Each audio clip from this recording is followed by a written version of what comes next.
బాగున్నారా? నేనైతే బాగున్నాను ఫ్రెండ్స్. Happy Sunday. ఇవాళ మా ఇంట్లో అయితే చికెన్ కర్రీ, పలావ్ హ్మ్. చేశాను ఫ్రెండ్స్. మా నాన్నగారికి క్యారేజ్ అయితే పంపుతున్నాను. చికెన్ కర్రీ చేశాను. 2 బాక్సులేమో పలావ్ పెట్టాను. సాయంత్రానికి ఒకటి, మధ్యాహ్నానికి ఒకటి. పప్పుచారు అయితే చేశాను ఫ్రెండ్స్. పప్పుచారు చేసి డబ్బాలో అయితే పోసాను.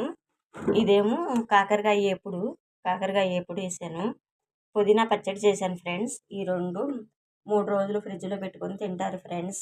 చూడండి ఎలా ఉన్నాయి. పలావ్ అయితే ఇదిగో ఫ్రెండ్స్. పలావ్ అది అన్ని క్యారేజీ కట్టేశాను. ఫ్రెండ్స్. ఇప్పుడేమో బ్యాగ్‌లో పెట్టేస్తాను. పచ్చడిది ఇందులో పైన ఉంది. కర్రీ 2 బాక్సులేమో పలావ్, పైదేమో పచ్చడి, ఇదేమో కాకరకాయ కారం, పప్పుచారు. నచ్చితే లైక్ చేయండి, ఫాలో చేయండి, షేర్ చేయండి. బాయ్.